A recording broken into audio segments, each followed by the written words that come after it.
Baik. Silakan, Pastor. Ya, oke. Shalom, ya, salam damai sejahtera untuk semua. Shalom. Ya, terima kasih untuk kesempatan yang bersyukur sama Tuhan kalau pagi hari ini kita bisa bersama-sama sharingkan firman Tuhan. Topiknya Top of the Wall. Ini saya ambil dari firman Tuhan yang nanti akan saya sharingkan, saya bagikan, dan kita akan diskusikan bersama. Jadi kalau kita melihat di tahun 2021 begitu banyak pergumulan, begitu banyak masalah, begitu banyak tantangan dalam kehidupan kita. Secara khususnya kalau kita bicara coronavirus, ya, COVID. Kemarin seorang dokter mengatakan pada saya, ini coronavirus ini adalah konspirasi. Bagaimana mungkin virus dari kelelawar bisa menyerang kepada manusia gitu kan? Ini mustahil. Tapi entahlah apa yang akan terjadi di kemudian hari karena begitu banyak berita-berita yang mengatakan virus ini akan terus mutasi, sepertinya tidak akan pernah berakhir. Tapi kita bersyukur kita punya Tuhan yang hidup, yang kita percaya bahwa cobaan-cobaan yang ada tidak akan melebihi kekuatan kita. Dan saya yakin pada saatnya Tuhan akan menghentikan ini semua dan kita akan berangsur-angsur kembali hidup normal dan wajar sebagaimana semestinya. Ya, oke. Baik, kalau kita bicara pergumulan-pergumulan, sebenarnya dari permulaan kehidupan kita sebagai manusia, kita sudah mengalami pergumulan. Izinkan saya untuk share screen. Oke, temanya Top of the Wall. Ya, saya bagi 3 bagian daripada presentasi firman Tuhan pagi ini. Yang bagian pertama berbicara tentang siklus kehidupan manusia pada umumnya. Sejak kita dilahirkan kita punya pergumulan. Kita harus belajar merangkak, kita harus belajar berdiri, kita harus belajar berjalan, kita harus belajar lari, ya, dan dalam proses tersebut ada pergumulan, ada kesulitan, mungkin jatuh, mungkin nangis karena sakit dan sebagainya, karena jatuh dan sebagainya. Kemudian lanjut kita di sekolah, kan sekolah pun banyak sekali pergumulan. Mulai di hari pertama sekolah nggak merasa nyaman di sana. Kemudian selanjutnya kita harus buat PR, kita harus mengikuti ujian demi ujian. Nah, saya pikir-pikir saya sekolah itu sekitar 20 tahun. Cukup waktu yang, saya kira waktu yang cukup lama. Kemudian lanjut setelah lulus dari sekolah, kita bekerja atau berusaha. Itu pun banyak sekali pergumulan. Bahkan sepertinya lebih berat daripada waktu di sekolah. Ya, persaingan usaha, persaingan dalam meningkatkan karir, dan sebagainya. Setelah bekerja berusaha mungkin sudah mampu menghidupi diri sendiri, kita mulai masuk ke dalam pernikahan dan berkeluarga yang normalnya seperti begini, yang pada umumnya adalah seperti ini, dan di dalam pernikahan dan di dalam berkeluarga pun kita tidak lepas dari pergumulan dan dari permasalahan. Inilah siklus kehidupan manusia pada umumnya yang terjadi. Jadi pergumulan, permasalahan itu sepertinya tidak akan pernah lepas. Bahkan ada seorang yang sudah berusia cukup senior yang mengatakan, dulu saya pikir anak saya sudah nikah, ya saya sudah nggak perlu ngurusin anak lagi deh. Tapi ternyata ada yang setelah anaknya nikah, dia harus membantu mengurus cucunya. Bahkan ada yang, ya mohon maaf saya katakan, anaknya bercerai, akhirnya cucunya harus dia tampung, harus dia ambil, harus dia urus. Dan itu tentu tidak mudah. Ya, jadi saya katakan sekali lagi, permasalahan pergumulan dalam kehidupan kita sebagai manusia, saya kira selalu akan ada. Nah, di bagian kedua ini kita mau belajar bagaimana pergumulan, dan pada saat kita bergumul itu ada percobaan-percobaan dari si jahat. Oke, saya sebutnya ini bagian 2A. Ya, pergumulan penyebab dari 3A saya ambil dari firman-Nya di Matius 4 ayat 1. Saya bacakan, maka Yesus dibawa oleh Roh ke padang gurun untuk dicoba iblis. Dan setelah berpuasa 40 hari dan 40 malam, akhirnya laparlah Yesus. Lalu datanglah si pencoba itu dan berkata kepadanya, jika engkau anak Allah, perintahkanlah supaya batu-batu ini menjadi roti. Tetapi Yesus menjawab, ada tertulis, manusia hidup bukan dari roti saja, tetapi dari setiap firman yang keluar dari mulut Allah. Saya mengambil firman Tuhan ini sebagai bahan diskusi kita pagi hari ini, karena waktu Tuhan Yesus masuk ke padang gurun untuk berpuasa 40 hari, tentu itu mempunyai sesuatu pergumulan. Tentu itu tidak mudah. Ya, Tuhan Yesus tidak makan selama 40 hari. Saya percaya dia minum, karena di sini dikatakan akhirnya laparlah Yesus, tidak dikatakan akhirnya hauslah Yesus. Ya. Ini adalah menggambarkan dalam kehidupan kita manusia pun, kita mengalami hal yang sama. Kita pun mempunyai pergumulan, kita pun masuk ke gurun pasir. Dalam kehidupan kita, itu ada bagian kita di situ. Ya, nah setelah kita keluar dari situ, akhirnya laparlah Tuhan Yesus. Kelemahan di sini membicarakan tentang kelemahan tubuh, kelemahan kalau dalam kita sebagai manusia, kelemahan dalam sandang, kelemahan dalam pangan, kelemahan di dalam papan. Inilah yang menjadi titik yang dicobai oleh si iblis jahat itu pada Tuhan Yesus. Titik kelemahan daripada yang paling mendasar setelah orang berpuasa adalah lapar. Demikian juga pada manusia pada umumnya. Dan ada kata-kata yang kita garis bawahi. Ada kata-kata kita baris dikatakan, jika engkau anak Allah, perintahkanlah supaya batu-batu ini menjadi roti. Di sini jika engkau anak Allah, menyatakan status Tuhan Yesus sebagai Tuhan yang mampu ya mengubah roti, mengubah batu menjadi roti. Demikian juga anak-anak Tuhan. Terkadang iblis berkata, kamu kan anak Tuhan, masa kamu nggak mampu sih? Masa kamu nggak diberkati sih? Ya, saya ingat ada seorang jemaat pernah berkata seperti begini, Pak, kenapa ya kok anak-anak Tuhan rajin beribadah, takut akan Tuhan, ya, melayani pekerjaan Tuhan, tapi kok hidupnya kayaknya sepertinya pas-pasan. Nah, saya lihat orang-orang yang jauh dari Tuhan, jauh dari kebenaran Tuhan, sifat kelakuannya, cara bekerja, cara berusahanya, tapi kok kayaknya berkecukupan, bahkan berkelimpahan, sukacita dan sebagainya, dikatakan begitu. Kenapa ya? Inilah cobaan-cobaan dari iblis yang saya katakan seperti apa yang dialami oleh Tuhan Yesus padang gurun, setelah keluar dari padang gurun ini. Jika engkau anak Allah, perintahkanlah supaya batu-batu itu menjadi roti. Ya, jelas sekali dia menegaskan bahwa anak Allah ini artinya kita harusnya orang-orang yang disertai Tuhan. Kita harusnya orang-orang yang diberkati Tuhan. Kita harusnya orang-orang yang punya kuasa dengan ucapan kita untuk supaya kita ini tidak di dalam kelaparan. Ya. Tetapi Tuhan Yesus mengatakan manusia hidup bukan dari roti saja, tetapi dari setiap firman yang keluar dari mulut Allah. Jadi firman Tuhan mengatakan bahwa rotinya ternyata ada dua di dalam mata Tuhan. Yang pertama adalah roti yang untuk kebutuhan daging. Tetapi ada lagi satu roti, yaitu firman Tuhan. Nah, kita tahu yang namanya firman Tuhan itu ya di dalam Alkitab dikatakan pada firman Tuhan itu adalah Tuhan Yesus sendiri.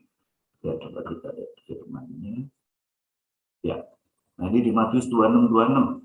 Ya, dan ketika mereka sedang makan, Yesus mengambil roti, memecah berkat, memecah-mecahkannya, lalu memberikannya kepada murid-muridnya dan berkata, ambillah, makanlah, inilah tubuhku. Tubuhku berbicara tentang pengorbanan Tuhan Yesus di kayu salib kepada setiap daripada kita orang-orang yang percaya, sehingga kita beroleh keselamatan, beroleh hidup. Jadi hidupnya ini karena memakan tubuh Kristus. Yang melambangkan bukan secara hurufiah bahwa makan seperti kita makan nasi, seperti kita makan daging, bukan itu, tetapi itu melambangkan bahwa adanya penerimaan Yesus dalam diri kita dan kita diterima oleh Tuhan Yesus. Ya, Christ in you, hope of the glory, yaitu yelnya kita. Ya, jadi Kristus ada di dalam kita dan kita ada di dalam Dia. Nah, itulah yang digambarkan oleh Allah sebagai kehidupan, sebagai manusia yang hidup, bukan hanya dari roti-roti yang secara fisik aja yang kita makan, tetapi secara rohani itu kita membutuhkan itu. Jadi ada dua roti yang kita perlukan dalam kehidupan kita. Pertama roti secara fisik, kedua adalah roti yang berupa firman Tuhan. Karena tanpa itu kita dalam mati adanya.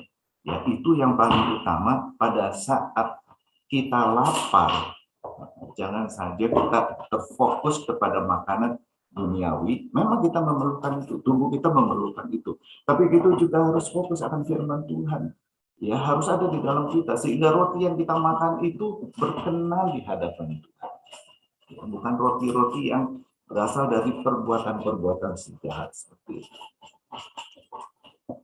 Kita akan masuk ke bagian kedua tentang pergumulan mencoba dari sejarah. Ya. Di 2 Korintus 5:17. Jadi siapa yang ada di dalam Kristus, dia adalah ciptaan yang baru. Yang lama sudah berlalu, sesungguhnya yang baru sudah datang. Jadi dengan kita memakan tubuh Kristus, kita ada di dalam Kristus, kita menjadi ciptaan yang baru. Kita mempunyai paradigma yang baru, renewing mind, mempunyai konsep daripada tentang kehidupan, tentang menghadapi masalah, tentang menghadapi pencobaan. Itu sesuai dengan apa yang diarahkan Tuhan melalui firman dan kebenarannya. Apa yang ada di dalam pikiran Kristus itu adalah ada dalam pikiran kita. Ada firman mengatakan, Tuhan Yesus mengatakan begini, aku dan Bapa adalah satu. Kalau kamu mengasihi aku, kau dan aku adalah satu. Ya kan? Jadi kita tidak terpisahkan lagi, kita adalah satu dengan Kristus.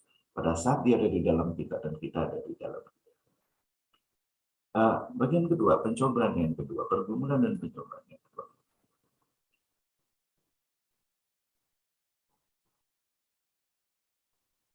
Kemudian ini di Matius 4 sambungannya ya, Matius 4 ayat 5. Kemudian iblis membawanya ke kota suci dan menempatkan dia di hubungan bait Allah. Lalu berkata kepadanya, jika engkau anak Allah, sekali lagi Tuhan Yesus diingatkan atau dicobai dengan kata-kata ini. Jika engkau anak Allah, jatuhkanlah dirimu ke bawah, sebab ada tertulis mengenai engkau yang akan memerintahkan malaikat-malaikatnya, dan mereka akan menatang engkau di atas tangannya, supaya kakimu jangan terantuk pada batu. Yesus berkata kepadanya, ada pula tertulis, janganlah engkau mencobai Tuhan Allahmu. Saudara terkasih, Tuhan Yesus dibawa ke atas bait Allah. Ini berbicara tentang kerohanian. Lalu itu di atasnya di hubungan. Hubungan itu adalah puncak daripada sebuah bangunan. Ya, dalam hal ini adalah bait Allah. Ini membicarakan tentang kerohanian tinggi dari seorang pribadi yang iblis mau mencoba. Ya, lalu berkata kepadanya, jika engkau anak Allah, ini sekali lagi dikatakan, diingat, engkau anak Allah, kamu mempunyai tingkat spiritual yang sangat tinggi, kerohanian yang sangat tinggi. Sebagai manusia, kadang-kadang ini pun menjadi cobaan buat orang-orang yang sudah melayani pekerjaan Tuhan, sudah memimpin, menjadi gembala dan sebagainya. Engkau sudah mencapai posisi yang tinggi, ya. Sehingga dikatakan jatuhkanlah dirimu ke bawah, sebab ada tertulis, ya, bahwa ia akan memerintahkan malaikatnya, dia akan melindunginya. Ya, di sini dikatakan supaya kakimu jangan terantuk kepada batu. Terantuk itu berbicara bukan jatuh, terantuk itu menyentuh seperti begitu ya kepada batu. Itu pun tidak akan terjadi. Artinya luar biasa perlindungan Tuhan pada seseorang yang diurapi, pada seseorang yang mempunyai tingkat rohani yang tinggi. Ini adalah jebakan-jebakan daripada sejarah. Tapi Tuhan berkata, jangan engkau mencobai Tuhan. Ya. Saudara terkasih, saya ingat tahun lalu ada satu kejadian, ini kesaksian aja. Dan akhirnya ini menyebar sampai ke media massa.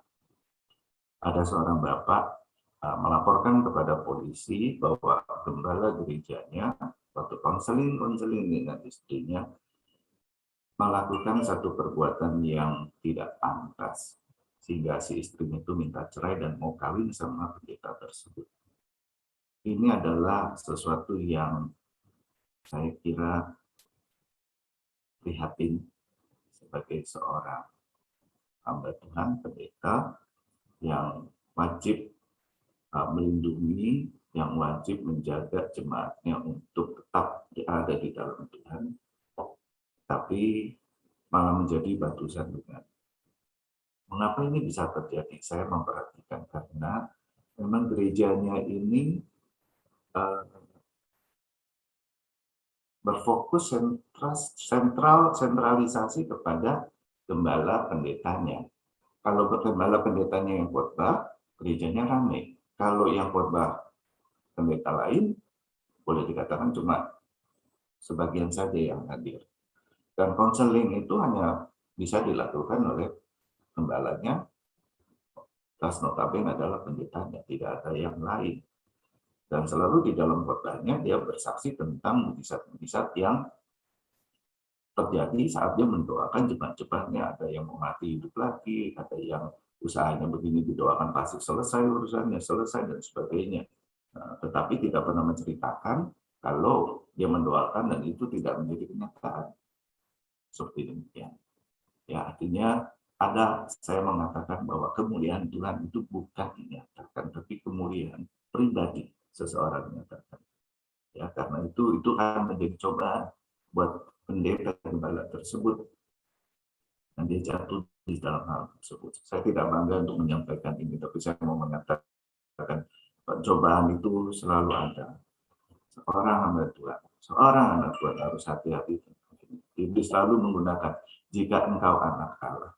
Ya, artinya kamu sudah powerful, Anda sudah powerful, dia sudah powerful, ya kan, masakan Tuhan tidak melindungi.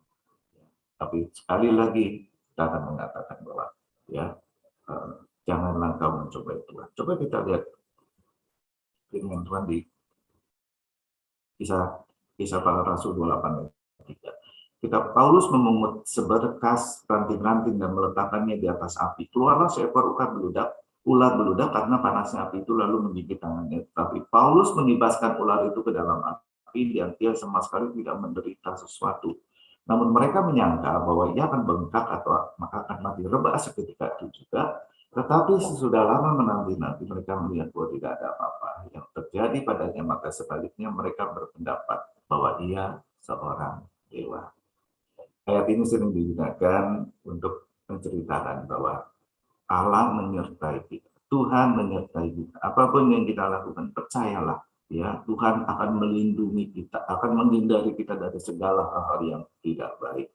Memang betul, tapi kita jangan lupa bahwa ada orang-orang yang dengan sengaja yang sudah tahu bahwa itu bisa berbahaya, tetapi sengaja untuk menunjukkan bahwa mereka itu disertai Tuhan. Ya, yang tadi saya katakan jebakan Batman ini di sini. Jika engkau anak Allah, yang mengatakan bahwa perlindungan itu pasti ada, no matter what, apapun yang Anda perbuat, pasti ada perlindungan Tuhan. Saya teringat akan sebuah gereja namanya the Church of God di Kentucky, di mana liturgi mereka setiap hari Minggu beribadah itu mereka memegang ular-ular yang beracun, menari-nari menyembah Tuhan. Ya, lalu menempel-nempelkan wajahnya, ya kan, untuk supaya memancing si ular itu mematuk dia. Ular ini ular beracun, ya. Dan di dalam yang saya baca ada jemaat-jemaat yang akhirnya terantuk dan mati, ya kan. Dan lalu pendeta-pendeta dan gembalanya mengatakan bahwa itu karena tidak beriman, ya kan, itu karena tidak beriman, bukan karena ya kan Tuhan tidak melindungi. Dan sampai saat ini saya dengar masih ada gereja yang seperti demikian, yang menggunakan ular-ular untuk menunjukkan bahwa mereka itu beriman. Sedangkan kalau kita baca di sini, ya, ketika Paulus memungut seberkas ranting-ranting dan meletakkannya di atas api, keluarlah seekor. Jadi bukan karena mengangkat ular tersebut untuk membuat ujian buat Tuhan, kalau Tuhan itu melindungi atau tidak, tapi dia tidak tahu kalau saat itu ada ular, dia mengangkat ranting-ranting itu untuk membuat api. Ini perbedaannya di sana, dan ini umumnya tidak dibahas, yang dibahas hanya penyertaan Tuhan, tapi tidak membahas tentang jangan engkau mencobai Tuhan Allahmu, seperti itu. Ya, saudara terkasih, mari kita lihat lagi satu ayat yang sering kali dibahas tentang penyertaan Tuhan.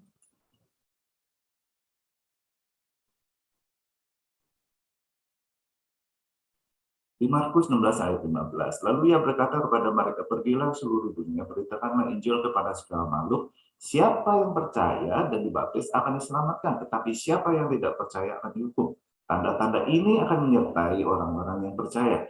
Mereka akan mengusir setan-setan demi namaku. Mereka akan berbicara dalam bahasa-bahasa yang baru bagi mereka. Mereka akan memegang ular, dan sekalipun mereka minum racun maut, mereka tidak akan mendapat celaka.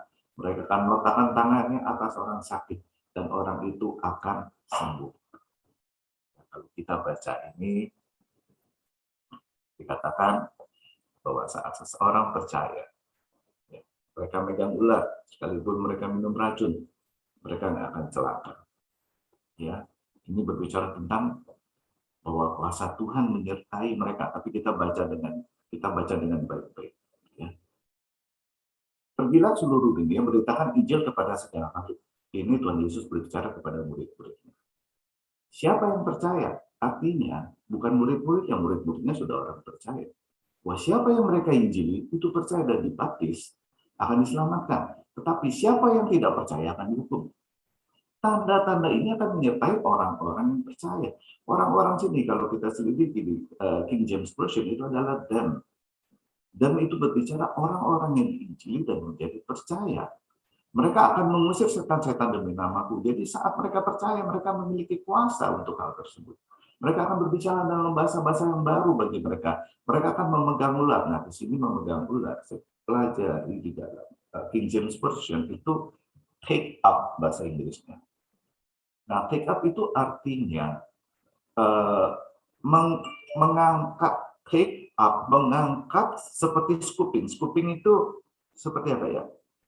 Kalau skop ya, kita ada skop tuh, kita men-skop tanah ya atau pasir seperti demikian. Jadi men-scoping ular ya kan, artinya bukan memegang ular. Memegang ular tuh sengaja itu ada ular dipegang gitu. Tapi kalau scooping itu bukan, artinya seperti dia mengangkat sesuatu dan itu ada ular. Persis seperti apa yang tadi kita bicarakan tentang Rasul Paulus. Dan sekalipun mereka minum racun maut, sekalipun ini adalah kata-kata yang menggambarkan ya bahwa mereka itu tidak mau menunjukkan bahwa dengan minum racun sebagai bukti bahwa mereka itu disertai Tuhan, disertai dengan kuasa Tuhan. Sekalipun mengatakan, sekalipun terpaksa atau dipaksa atau dihukum atau dimanakan untuk supaya minum racun, mereka nggak akan celaka. Saya ingat akan kisah Nabi Daniel. Nabi Daniel dihukum di Gua Singa ya, oleh Raja Darius karena memang sudah ada ketetapan ya. Singkat cerita, pagi harinya setelah Nabi Daniel ada di Gua Singa, Raja Darius lari-lari ke gua tersebut memanggil Darius, hamba Tuhan, apakah kamu masih hidup? Nabi Daniel mengatakan, aku masih hidup, aku oke-oke aja kok, karena ada malaikat Tuhan yang melindungi aku. Di sinilah di sini Nabi Daniel bukan mencobai kuasa Tuhan sebagai nabinya ya untuk membuktikan kalau dia disertai Tuhan dengan masuk ke lubang singa supaya orang-orang melihat tuh aku kan oke-oke aja kan, nggak apa-apa kan, ada Allah yang hidup dan sebagainya. Tidak, dia tidak mencobai Tuhan, tapi dia dipaksa. Makanya di sini dikatakan sekalipun mereka minum racun maut, tapi bukan menjadi satu bagian, bukan menjadi satu persepsi yang mengatakan kalau kita orang percaya kita minum racun saat ini dengan sengaja kita nggak akan celaka. Tidak, sekali-sekali tidak. Jangan terjebak dengan jebakan firman Tuhan, harus ditelaah dengan baik-baik ya. Lalu kita sambung, mereka meletakkan tangannya ke atas orang sakit dan orang itu akan sembuh. Ini ada satu kesaksian yang persis menggambarkan tentang hal ini. Kesaksian ini seperti ini yang kami alami dengan teman-teman. Ada seorang jemaat itu membawa suaminya ke gereja yang sebelumnya tidak gereja. Suaminya stres, mengalami satu permasalahan di dalam financial, pekerjaannya itu dia dipecat lah dari kantornya. Dia sangat stres karena begitu banyak biaya yang harus dia bayar untuk keluarganya ya, sehingga akhirnya menderita sakit yang kalau saya katakan kejiwaan seperti itu ya. Nah, kemudian kita bawa karena dia belum mau ke gereja, ya kita bawa ke dalam kelompok kita. Hari Sabtu biasanya kita kumpul, dia diajak, di situ diajarkan tentang firman Tuhan, diperkenalkan tentang siapa itu Yesus. Dan setiap kami selesai berkumpul, kita cara beramai-ramai, kita tentang tangan, kita mendoakan Bapak ini. Satu saat Bapak ini setelah sekian lama berkumpul, setelah sekian lama diperkenalkan kepada Tuhan Yesus, dia pergi ke Samsat untuk mengurus perizinan motornya. Saat dia sampai di kantor Samsat tersebut, ada sepasang suami istri, dan kemudian suaminya mendadak jatuh ke lantai, ya kejang-kejang, entah kenapa, sakit apa entah tidak tahu. Dan dia waktu melihat orang-orang berusaha membangunkan si bapak yang sakit ini, yang jatuh di lantai ini, nggak bangun-bangun, pingsan seperti itu, ya kan tergeraklah hatinya, karena dia ingat ya di dalam Yesus itu, ya kan orang sakit pun didoakan untuk pasti sembuh di dalam nama Tuhan Yesus. Jadi doanya sangat simpel, dia langsung hampiri Bapak itu, dia doa dengan sangat simpel, dalam nama Yesus Kristus, bangkitlah, sembuhlah. Bapak itu langsung bangkit. Ya, puji Tuhan. Dan akhirnya si istri daripada Bapak tersebut minta nomor telepon, mengatakan kalau kami ada masalah, mohon dibantu ya, sepertinya orang Kristen juga gitu ya. Ya dia sih iya aja, tapi dalam hatinya dia khawatir karena dia juga baru belajar. Jadi waktu malamnya ketemu dengan kami ini, ya kan dia mengatakan kalau nanti si bapak ini atau istrinya ini telepon ya minta dilayani, ya tolong dibantu karena saya nggak tahu apa yang harus saya sampaikan. Dia bilang, lah firman Tuhan aja baru belajar di sini kok, baru dengar di sini kok. Ya, waktu kami mendengar kesaksian ini, cerita ini, kami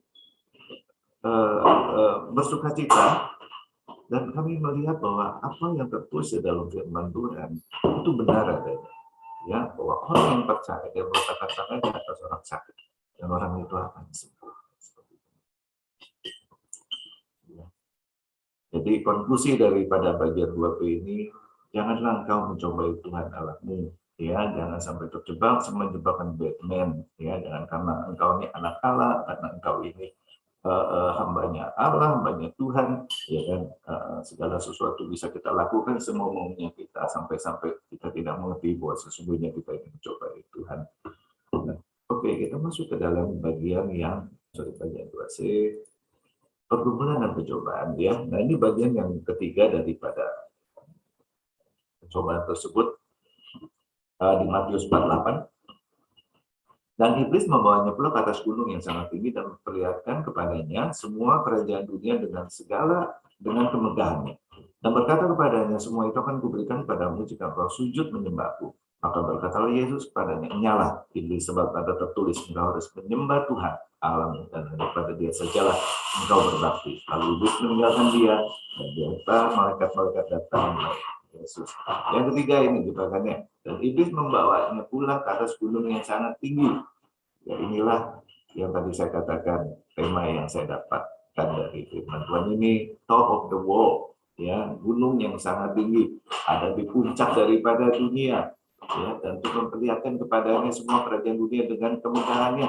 Ini kerajaan dunia berbicara tentang apa? Tentang kekuasaan, berbicara tentang kemuliaan, berbicara tentang kekayaan, dengan segala kemegahannya, artinya bukan kerajaan yang ecek-ecek, tapi kerajaan yang sangat wah, ya, seperti demikian.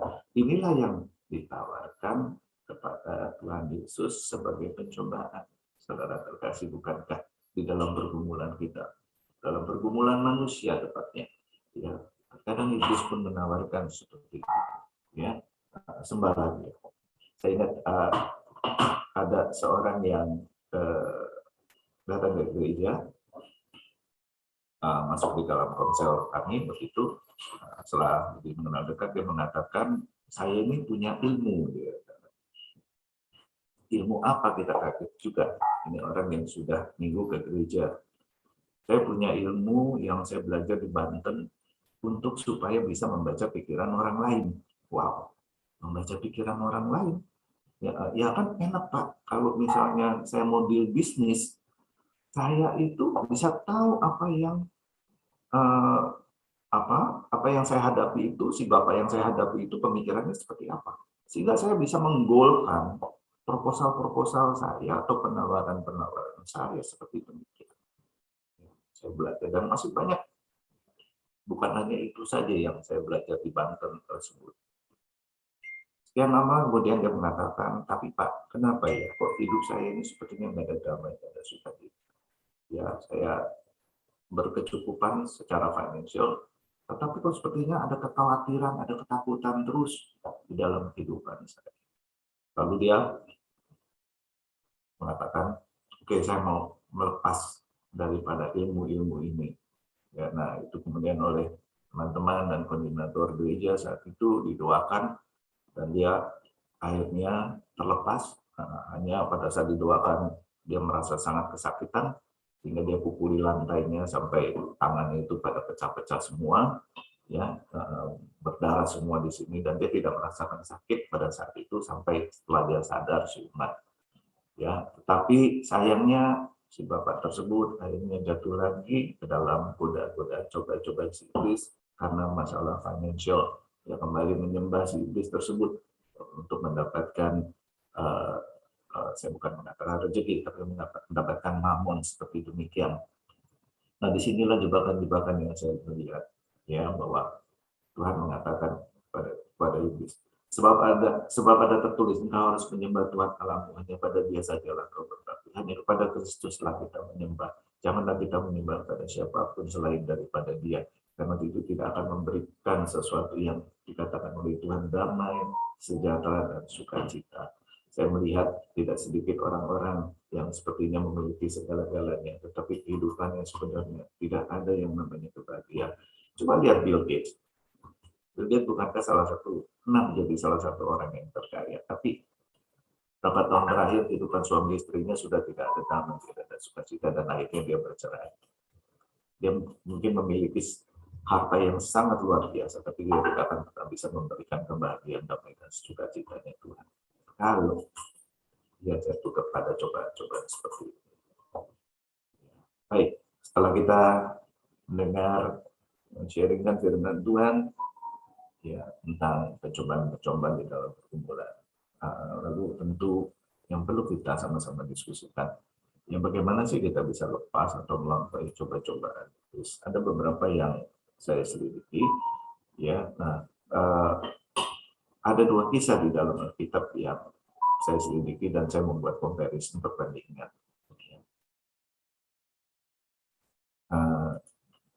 Yang pertama itu ada di Matius 19 ayat 16.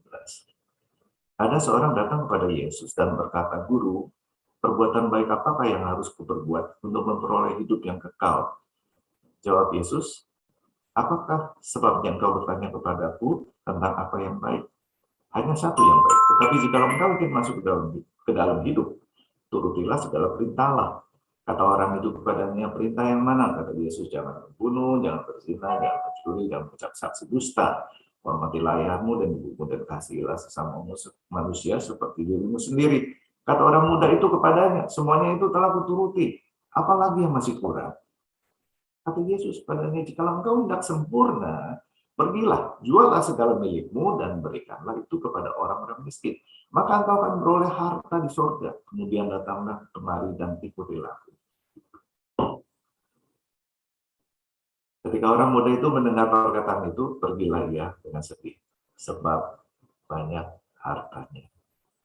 Ini kisah yang pertama. Kita lihat kisah yang kedua. Di Lukas 19 ayat 1. Yesus masuk ke kota Yeriko dan berjalan terus melintasi kota itu. Di situ ada seorang bernama Zakheus, kepala pemungut cukai, dan dia seorang yang kaya, sama-sama kaya. Dia berusaha untuk melihat orang, apakah Yesus itu, tetapi ia tidak berhasil karena orang banyak, sebab badannya pendek. Maka berlarilah dia mendahului orang banyak, lalu memanjat pohon ara untuk melihat Yesus yang akan lewat di situ.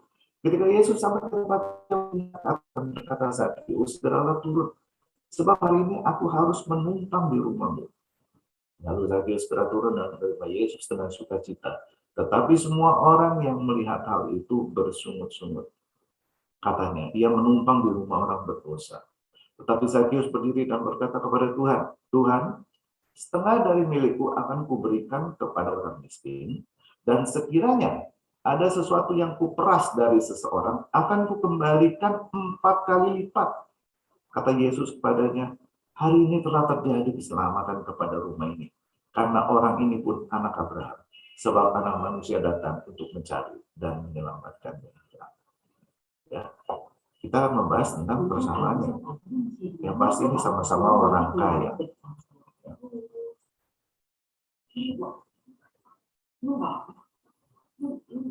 Kedua pribadi di atas, anak muda yang kaya dan Zakheus, kepala bunga cukai, sama-sama mau mencari kekekalan surga atau hidup dengan mencari Mesias, yaitu Tuhan Yesus. Ya, dengan mencari Tuhan mereka berharap mendapatkan itu. Ya. Tetapi ada dua perbedaan. Mengapa? Yang satu ayatnya bersungut-sungut, tidak mengikuti Yesus. Yang satu bersuka cita dan menerima Yesus. Ya.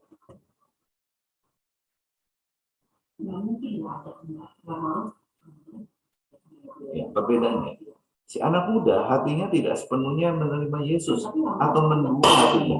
Dia masih mencintai mamon. Dia merasa hidup saleh dan pantas diberkati dengan harta kekayaan yang melimpah. Jadi kalau kita melihat di perjanjian yang lama, ya 10% adalah bagian Tuhan, 90% adalah bagian daripada umat. Ya kan? Kalau dia sudah memberikan 10% seperti si anak muda itu, 90% itu adalah miliknya. Tetapi Tuhan Yesus mengajarkan kepada dia semua itu adalah punyanya Tuhan. Hatimu nggak boleh ada lagi di hal yang lain selain daripada Tuhan. Itu yang diminta oleh Tuhan Yesus. Ya.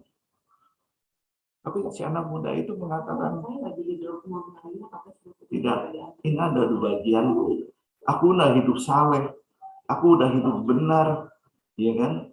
Ya, kenapa aku harus menyerahkan ini? Aku sudah sangat nyaman, aku merasa punya hak untuk diberkati untuk hal-hal seperti ini, ya kan? Nggak pantas, nggak fair kalau Tuhan mau mengatakan aku serahkan itu semuanya untuk mengikuti. Ya, coba kita lihat Keluaran.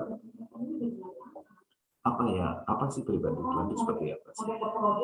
Di Keluaran 20 ayat 3. Jangan ada padamu Allah lain di hadapanku. Jangan membuat bagimu patung yang menyerupai apapun yang ada di langit di atas, atau yang ada di bumi dan di bawah, atau yang ada di dalam air di bawah bumi. Jangan sujud menyembah kepadanya atau beribadah padanya, sebab aku, Tuhan Allahmu, adalah Allah yang cemburu, yang membalaskan kesalahan bapa kepada anak-anaknya, kepada keturunannya yang ketiga dan keempat dari orang-orang yang benci aku. Di sini firman menjelas mengatakan bahwa aku adalah Allah yang cemburu, tidak boleh diduakan. Yang tidak boleh diduakan. Kalau mau mengikuti Tuhan, hati kita harus ada. Saya ingat dulu ada seorang anak muda yang ingin bergabung di dalam fellowship kami. Dia tanya Pak Jo, syaratnya kalau mau gabung di fellowship ini apa sih? Ya kan? Saya jawab sangat simpel sekali. Saya bilang yang paling utama adalah hati kamu benar nggak ada Tuhan. Hati kamu benar nggak mengasihi Tuhan. Karena di dalam pelayanan kita memberikan segala-galanya. Kita memberikan kekuatan, kita memberikan tenaga, kita memberikan pikiran, kita memberikan harta, ya kan? Kita memberikan segala sesuatu yang Tuhan minta supaya nama Dia dipermuliakan dalam kehidupan kita. Karena itu diam. Kemudian minggu depan dia sudah nggak datang lagi, kami hubungi udah nggak pernah datang lagi. Persis seperti anak muda yang kaya itu. Karena tidak mudah buat orang-orang yang tidak mengenal Kristus, tidak mengasihi Tuhan untuk bisa memberikan hatinya. Ya, tapi sekali lagi Tuhan menjelaskan dan menekankan bahwa Dia itu Allah yang cemburu. Jangan menduakan Dia. Baik, kemudian bagian tiga ini. Bagaimana dengan Zakheus? Zakheus bersedia menjadi kepala pemungut cukai karena dia sungguh mencintai Mamon, walaupun dengan konsekuensi dia dibenci oleh bangsanya Yahudi. Tapi dia menyadari kalau dia orang yang sangat jahat. Kalau dia itu orang yang sangat jahat, berdosa. Setelah diterima dan menerima Yesus, kekayaan Mamonnya diberikan kepada orang miskin dan untuk membalas kesalahan kepada orang yang dia pernah peras. Zakheus sepenuhnya menerima dan menyerahkan hatinya kepada Yesus. Itu perbedaannya. Zakheus tidak mendua. Kita tahu Zakheus itu seorang kepala pemungut cukai, bukan pemungut cukai aja, kepala pemungut cukai. Artinya di bawah dia banyak sekali anak buahnya pemungut cukai. Jadi dia itu sangat kaya dan dia sangat mencintai uang sehingga dengan segala konsekuensinya menjadi Pemungut cukai akan dibenci oleh bangsanya sendiri, akan dikucilkan, akan dihina, dia tidak peduli itu, yang penting dia dapat mamon. Jadi kita tahu bahwa dia ini orang yang sangat mencintai mamon. Tapi saat kita lihat ya, firman-Nya.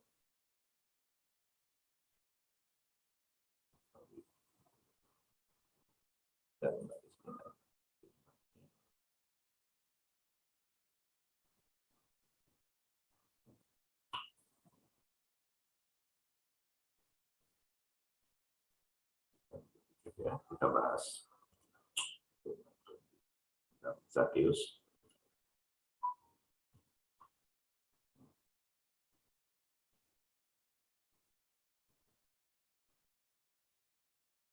Oke, kita bahas ini sejenak. Yesus masuk ke kota Yeriko. Kalau kita buka di Lukas 18, di bagian terakhir, sewaktu Tuhan Yesus mendekati atau menghampiri gerbang Yeriko, dia menyembuhkan seorang yang buta. Nah, orang itu bersukacita, orang-orang sekitar yang melihat bersukacita dan memuji Tuhan.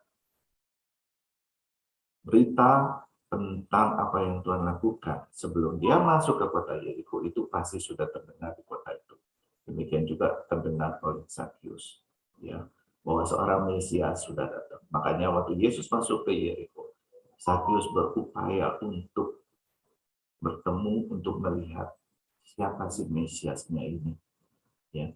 Karena dia pendek, dia harus memanjat pohon ara. Nah, di sini saya pernah lihat di Israel waktu itu dikasih lihat ini pohonnya arahnya Zakheus, ya, tapi pohon itu ada cabang bertiga itu kok pendek amat. Sedangkan di sini Tuhan Yesus waktu sampai itu dia melihat ke atas, berarti artinya pohon itu harusnya cukup tinggi, lebih daripada 2 meteran, karena Tuhan Yesus cara mendongak ke atas untuk melihat Zakheus. Nah, kita bisa bayangkan orang yang badannya pendek harus naik ke pohon ara yang begitu tinggi supaya untuk bisa melihat Tuhan Yesus harus berlari-lari dulu sebelumnya. Artinya benar-benar hatinya sungguh-sungguh ingin mengalami perjumpaan dengan Mesias, dengan Tuhannya. Ya, nah, apa yang membuat Zakheus itu bisa berubah dalam seperti ini? Biarlah Zakheus segeralah turun, sebab hari ini aku harus menumpang di rumahmu. Berbicara tentang menumpang di rumahmu, ini kita garis bawahi, ini artinya acceptance, penerimaan dari Tuhan Yesus akan Zakheus. Zakheus waktu mendengar bahwa Yesus akan datang, Mesias akan datang dan tinggal di rumahnya, suatu intimasi. Kalau kita berbicara di rumah itu adalah suatu yang intim. Orang tidak akan mengajak seseorang masuk ke rumahnya kalau dia nggak sungguh-sungguh percaya, dia nggak sungguh-sungguh mempunyai intimasi, kalau dia nggak sungguh-sungguh punya keperluan. Seperti demikian. Ya, dalam hal ini waktu Zakheus melihat bahwa dia orang yang berdosa, orang yang sangat jahat, tetapi Mesias mau mengatakan dia mau datang ke rumahnya. Ini adalah satu penerimaan seperti seseorang yang dosanya ditebus, dosanya dibayar, dosanya diampuni.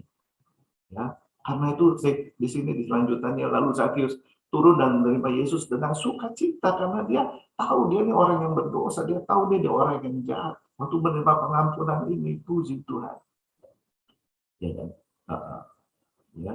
Tetapi semua orang kemudian bersungut-sungut. Ya. Yesus menerima Zakheus, Zakheus menerima Tuhan Yesus.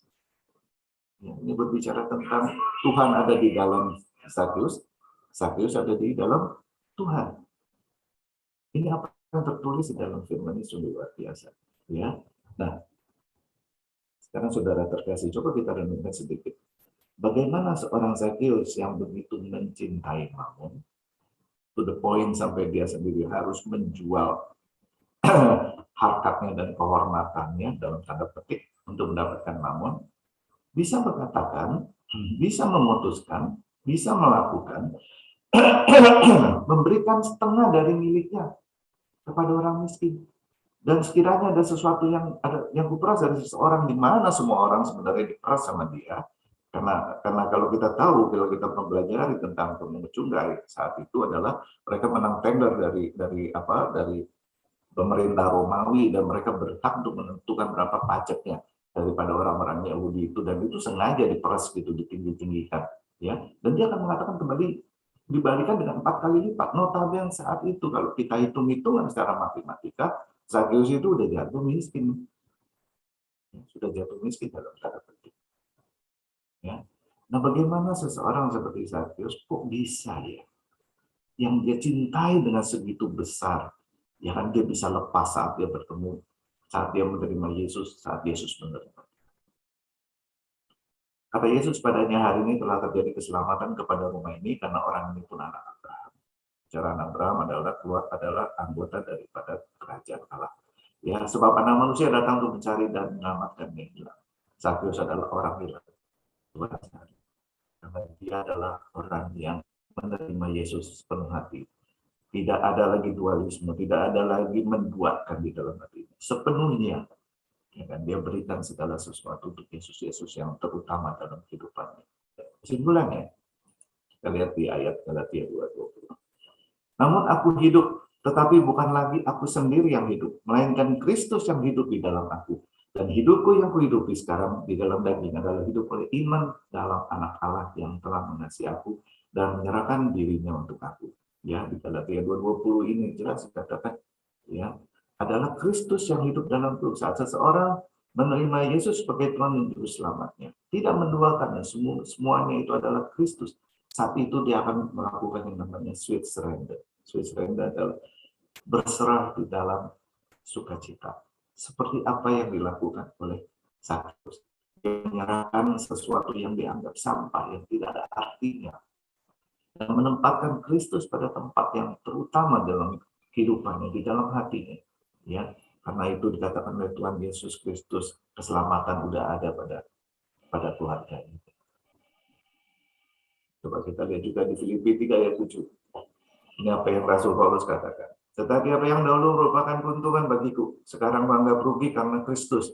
Malahan segala sesuatu kuanggap rugi karena pengenalan akan Kristus Yesus, Tuhanku. Lebih mulia daripada semuanya. Oleh karena dialah aku telah melepaskan semuanya itu dan menganggapnya sampah, supaya aku memperoleh Kristus. Wow, luar biasa firman-Nya. Bagaimana seorang rasul, kita tahu siapa sih Paulus, orang yang berkuasa, ya, orang Yahudi yang mempunyai pangkat, orang yang mempunyai titel dari keluarga yang dihormati, lalu mengikuti Kristus. Dia mengatakan, ya, yang dulu merupakan keuntungan, sekarang itu adalah rugi karena Kristus. Tidak ada artinya itu kan, Tuhan itulah yang utama, ya, hidup itulah yang utama dalam tanda petik hidupnya itu, yaitu adalah Tuhan Yesus. Itulah yang dia katakan untuk mengajarkan kepada setiap daripada kita. Sama seperti Galatia 2:20, ya kan? Tapi ya izinkanlah Kristus itu sepenuhnya hidup di dalam aku. Sehingga apa yang dilakukan Zakheus saat menghadapi cobaan, yaitu dari Mammon, dia bisa lepas daripada itu. Karena bukan kemampuan dia, bukan kekuatan dia, tapi semata-mata karena roh Tuhan yang ada di dalam dia. Roh Kristus yang ada di dalam dia. Karena itu tidak salah kalau kita punya yel Christ in you, hope for the glory. Ya, sedikit saya mau berdiskusi tentang kisah kematian daripada 12 murid Tuhan Yesus. Kita adalah murid-murid Tuhan. 11 meninggal dengan cara yang tragis, yang mengenaskan. Ada yang dirajam, ada yang disalib terbalik, ada yang ditusuk, ya, ada yang dipotong-potong seperti demikian, ya. Bukan kematian yang wajar dalam tanda petik, ya, tapi sangat tragis, sangat tidak menyenangkan, ya. Tapi tidak kita pernah, dan hanya satu Rasul Yohanes yang diasingkan di Pulau Patmos, yang lainnya mati dengan cara yang tidak menyenangkan. Dan tidak pernah kita membaca atau mendengar bahwa dari 11 rasul yang mengalami hal tersebut, mereka menganggap bahwa itu adalah suatu yang mereka menyesal tentang itu, atau mereka menyangkal Kristus untuk supaya mereka selamat. Tidak ada cerita tentang itu. Mereka semua dengan ikhlas, mereka semua dengan sukacita, mereka semua dengan memuliakan Tuhan, menggenapi apa yang menjadi kehendak Tuhan di dalam cara mereka mati seperti demikian. Mengapa itu bisa terjadi, saudara terkasih? Saya percaya karena roh Tuhan yang ada di dalam kita. Dan itu begitu pentingnya kita menghidupkan Kristus yang ada di dalam kita. Karena kalau tanpa Kristus, kita tidak mungkin bisa hidup benar. Kita tidak mungkin bisa hidup memuliakan nama Tuhan. Karena segala sesuatu akan menjadi cobaan-cobaan buat kita. Saat Kristus itu tidak hidup, Kristus itu tidak menguasai kita. Tetapi saya percaya saat Kristus menguasai kita, kita bisa menahan diri.